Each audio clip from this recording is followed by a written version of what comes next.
जय माता दी।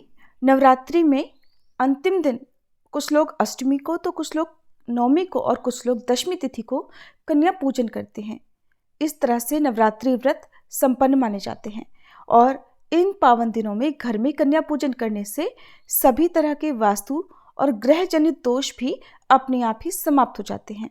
तो आज के इस वीडियो में हम आपको बताएंगे कि कन्या पूजन कब और कैसे करना चाहिए, कौन कौन सी गलतियां आपको नहीं करनी है और इस बार चैत्र नवरात्रि में कन्या पूजन आप किस दिन कर सकते हैं। जिनके यहाँ अष्टमी के दिन कन्या पूजन होता है या नवमी के दिन होता है या दशमी के दिन होता है, उन्हें कब किस समय कन्या पूजन करना चाहिए। वीडियो अगर अच्छी लगे तो लाइक जरूर कीजिएगा। शास्त्रों के अनुसार 2 से लेकर 9 वर्ष तक की कन्याओं को देवी दुर्गा का ही रूप माना गया है, इसलिए नवरात्रि में इतने वर्ष की कन्याओं का पूजन करने का विधान है। शास्त्रों के अनुसार 2 वर्ष की कन्याओं की पूजा से भोग और मोक्ष की, 3 वर्ष की कन्याओं की पूजा से धर्म की, 4 वर्ष की कन्याओं के पूजन से उच्च राजपद की, 5 वर्ष की कन्याओं की पूजा से ज्ञान की, 6 वर्ष की कन्या की पूजा से समस्त सिद्धियों की, 7 वर्ष की कन्याओं के पूजन से सम्मान की, 8 वर्ष की कन्याओं के पूजन से धन ऐश्वर्य की, 9 वर्ष की कन्याओं के पूजन से समस्त सांसारिक सुखों की प्राप्ति होती है। जो भक्त उपवास रखते हैं और जो लोग उपवास नहीं भी रख पाते हैं, वे भी अपनी मान्यताओं के अनुसार अष्टमी या नवमी तिथि को कन्या पूजन कर सकते हैं। कन्या पूजन के साथ एक लांगुर भी होना चाहिए, जिसे बटुक भी कहते हैं, यानी कि बिना छोटे बालक के नवरात्रि के कन्या पूजन की जो पूजा है वो पूरी नहीं मानी जाती है। तो कन्या पूजन करने से पहले सभी कन्याओं को एक एक करके घर के अंदर आमंत्रित करें, उन सभी के पैर धोएं और साफ आसन पर बिठाते जाएं। इसके बाद उन सभी के हाथों में कलावा बांधकर उनके माथे पर रोली, कुमकुम, अक्षत का टीका लगाएं। सभी को फूल माला पहनाएं। कन्याओं के पैरों में महावर लगाएं। ध्यान रखिएगा, जो भी छोटी कन्याएं हों या अविवाहित कन्याएं हों, उनके पैरों में महावर पूरी तरह से पूरे पैरों में नहीं लगाया जाता है, पीछे पैरों का हिस्सा छोड़कर लगाया जाता है। शादी होने के बाद में ही जो महावर है वो पूरी तरह से पैरों में चारों ओर लगाई जाती है। इस तरह से बटुक भैरव को भी तिलक लगाकर इसके बाद सभी को हलवा, पूरी और खीर का या नारियल का प्रसाद दें। सबसे पहले कोई मीठी वस्तु ही सभी को प्रसाद रूप में देनी चाहिए। उसके बाद आप उन्हें सात्विक भोजन प्रेम से कराएं और भोजन कराने के बाद सभी के हाथ धुलाएं। फिर समस्त कन्याओं और बटुक भैरव को आप अपनी सामर्थ्य अनुसार दक्षिणा या उपहार की कोई भी वस्तु दें, साथ में उन्हें फल देकर विदा करें। लेकिन विदा करने से पहले एक काम आपको करना है। कन्याओं को और बटुक भैरव को एक गोल घेरे में खड़ा करके अपने परिवार की किसी भी सुहागिन महिला को हाथों में अक्षत देकर उन सभी के ऊपर अक्षत छिड़के, सभी नवदुर्गाओं का जय जयकार करें और सबसे अंत में सभी के चरण छूकर, कन्याओं के और बटुक भैरव के चरण छूकर, परिवार के सभी सदस्यों को उन सबके चरण छूकर फिर उन्हें सम्मान सहित विदा करना चाहिए और अगली बार कन्या पूजन के लिए आमंत्रित करना चाहिए। मान्यता है कि इस प्रकार विधि विधान से कन्याओं का पूजन करने से माता रानी अत्यंत प्रसन्न होती है और अपने भक्तों के सभी संकटों को दूर करते हुए उनकी सभी मनोकामनाएं पूर्ण करती हैं।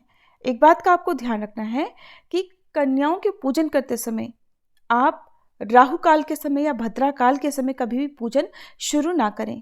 कन्या पूजन अगर आपने एक बार शुरू कर दिया, उसके बीच में यदि राहु काल लग जाए तो उसका दोष नहीं लगता है, लेकिन शुरुआत के समय में राहु काल का आपको त्याग करना है। और दूसरी सबसे जरूरी बात कि कन्याओं के पूजन के बाद जब वो भोजन करके आपके यहाँ से चली जाती हैं, विदा हो जाती हैं, तो विदा करने के लिए उनको अपने घर के दरवाजे से थोड़ी दूर तक जाएं और तुरंत उस जगह पर जहाँ पर कन्याओं ने भोजन किया है झाड़ू पोछा नहीं लगाना चाहिए और वहाँ पर इसी तरह से थोड़ी देर के लिए छोड़ दीजिए। बाद में किसी कपड़े से 1-2 घंटे के बाद किसी कपड़े से उस जगह को साफ करके फिर वहाँ पर आप साफ सफाई आदि कर सकते हैं। डायरेक्ट झाड़ू नहीं लगानी चाहिए।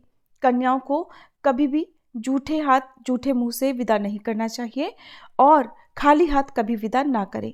चाहे उन्हें आप एक रुमाल दें, दक्षिणा दें, फल दें, मिठाई दें या उनके पढ़ाई में या खेल के लिए काम में आने वाली जो भी वस्तुएं हैं, उन्हें सम्मान सहित देकर ही विदा करना चाहिए।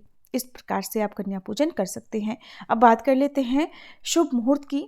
तो देखिए, अष्टमी नवमी के दिन इस बार थोड़ा असमंजस बना हुआ है। हालांकि जो लोग तिथि अनुसार चलते हैं, पंचांग के अनुसार चलते हैं, वो अष्टमी और नवमी अलग अलग दिन ही मनाएंगे।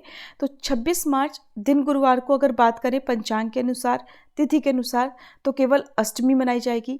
नवमी तिथि 27 मार्च शुक्रवार को मनाई जाएगी। लेकिन अधिकतर विद्वान इस बार एक ही दिन अष्टमी और नवमी मनाने की बात कर रहे हैं। तो अगर आप मनाना चाहते हो तो 26 मार्च दिन गुरुवार को अष्टमी और नवमी की पूजा करके कन्या पूजन कर सकते हैं। लेकिन जिनके यहाँ अष्टमी के दिन कन्या पूजन होता हो वो सुबह 11:49 तक अष्टमी का कन्या पूजन कर लें। उसके बाद में जो भी भक्त नवमी की कन्या पूजा करते हैं वो 11:50 के बाद से शाम को जितनी जल्दी हो सके, अगर बहुत ज़्यादा देर भी हो रही है तो सूर्यास्त से पहले पहले आप कन्या पूजन कर सकते हैं। और 27 मार्च शुक्रवार को यदि आप कन्या पूजन करना चाहते हैं तो सुबह 10:05 तक शुक्रवार को आप कन्या पूजन कर सकते हैं। हालांकि दशमी तिथि में भी बहुत से भक्त ऐसे हैं जो कन्या पूजन करते हैं, क्योंकि नवरात्रि के पूरे 9 व्रत रखकर फिर दशमी को कन्या पूजन करके ही प्रसाद ग्रहण करके अधिकतर भक्त उपवास खोलते हैं। कन्याओं के लिए बनाया गया भोजन शुद्ध सात्विक होना चाहिए। जूठा भोजन कभी भी कन्याओं को ना दें। और कन्या पूजन करने से पहले आप अपनी अष्टमी या नवमी की पूजा जरूर संपन्न कर लें। हवन यदि करना हो तो हवन कर लें। उसके बाद ही कन्या पूजन करके आप स्वयं व्रत का पारणा कर सकते हैं यदि आप करना चाहते हो। और अब जान लेते हैं कि अष्टमी और नवमी तिथि कब है और राहु काल का समय अष्टमी नवमी के दिन कब रहेगा। राहु काल के समय जैसा कि आपको बताया कि आप कन्या पूजन शुरू करने से बचें, लेकिन इन 2 दिनों के दौरान भद्रा काल नहीं है, इसलिए आपको चिंता करने की आवश्यकता नहीं है। अष्टमी तिथि इस बार 25 मार्च दिन बुधवार को दोपहर 1:51 से शुरू हो रही है। अष्टमी तिथि का समापन 26 मार्च दिन गुरुवार को सुबह 11:49 पर होगा। ऐसे में 26 मार्च गुरुवार को चैत्र मास के शुक्ल पक्ष की अष्टमी है। 26 मार्च गुरुवार को सुबह 11:50 से नवमी तिथि शुरू होगी और 27 मार्च शुक्रवार को सुबह 10:07 पर नवमी तिथि का समापन होगा। ऐसे में रामनवमी या महानवमी कुछ लोग 26 मार्च गुरुवार को मनाने की बात कर रहे हैं। मान्यताओं के अनुसार दोपहर के समय भगवान श्री राम जी का जन्म हुआ था और जिनके यहाँ पर रामनवमी की पूजा उतने विधि विधान से नहीं होती है, वे लोग 27 मार्च शुक्रवार को महानवमी मना सकते हैं। 26 मार्च गुरुवार को सुबह 6:20 के बाद से आप अष्टमी का कन्या पूजन कर सकते हैं और इस दिन राहु काल दोपहर 1:30 से 3 बजे तक रहेगा। और नवमी का पूजन यदि आप करना चाहते हो तो राहु काल का यही समय है और नवमी तिथि सुबह 11:50 से गुरुवार को शुरू होगी। तो इस समय के बाद से शाम 6:30 के बीच तक आप कन्या पूजन कर सकते हैं। 27 मार्च शुक्रवार को सूर्योदय होगा सुबह 6:27 पर और इस दिन नवमी तिथि सुबह 10:07 पर समाप्त हो रही है। तो इस समय तक आप कन्या पूजन कर सकते हैं। सुबह 10:30 से दोपहर 12 बजे तक 27 मार्च शुक्रवार को राहु काल रहेगा। ये थी आज की वीडियो। जानकारी आपको थोड़ी भी अच्छी लगी हो तो वीडियो को लाइक करना मत भूलिएगा।